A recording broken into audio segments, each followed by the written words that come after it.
The JFK assassination, I was 8 years old.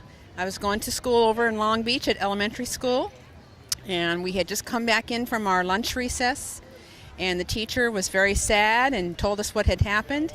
And as an 8-year-old, it didn't really kind of hit me at that point in time, but I knew something really bad had happened when all the adults were acting very somber and crying. And of course, I still remember that day just like it happened. It's amazing how you can remember things when you're 8 years old and you don't remember things that happened yesterday. Okay, well that's my story. Bye-bye. JFK. I lived out in Washington, D.C. at the time. That was back in 1963.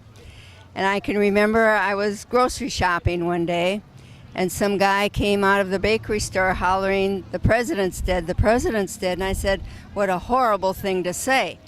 And I left the store and I went to pick up some laundry, and on the radio they were saying, yes, President Kennedy had been shot.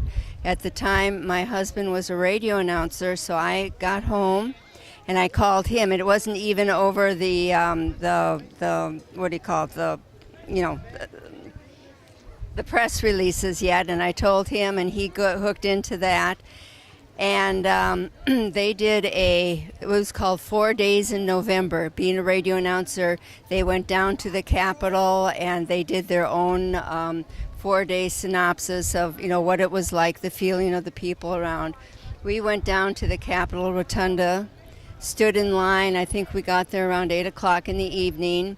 And the lines were maybe 25 to 50 wide, and just down blocks and blocks around the Capitol, around just as far as you could see.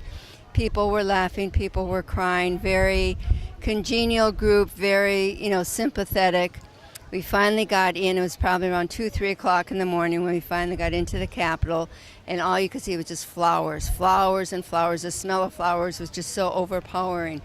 But the guards were there, and it was just the coffin, very quiet, very subdued, and we just walked through and walked out the other side. It was very sad, it was very provocative, it was very, earth-shattering, you might say. Because it just wasn't happening. What the last time was Abraham Lincoln. That was just a couple of days before my time anyhow.